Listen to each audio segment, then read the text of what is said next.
మా యొక్క జేఎస్ఆర్ జే రామలక్ష్మి ఛానల్ని వీక్షిస్తున్నటువంటి మీ అందరికీ కూడా హృదయపూర్వక కృతజ్ఞతలు అభినందనలు తెలియపరుస్తూ, ఇది పెసరకట్టు అనమాట అండి.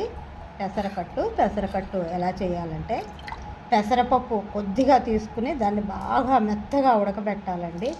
ఉడికాక ఆ పప్పు బాగా చక్కగా మెత్తగా ఉడికాక నీళ్లు పోసుకోవాలన్నమాట అండి. దాంట్లో నీళ్లు పోసుకుని ఆ నీళ్లతో కూడా బాగా మరగాలి.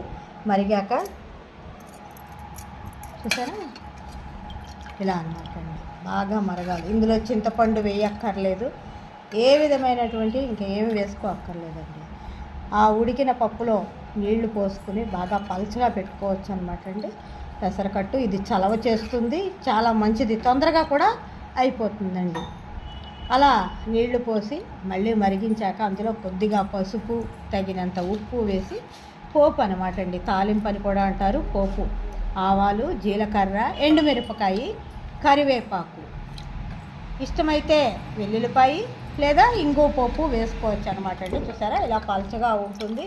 దీంట్లోకి కావాలనుకుంటే 4 వడియాలో, అప్పడాలో, చల్లమిరపకాయలో ఏవో వేసుకొని తినొచ్చు అనమాట అండి. చాలా బాగుంటుంది, మంచిది కూడా పెసరకట్టు.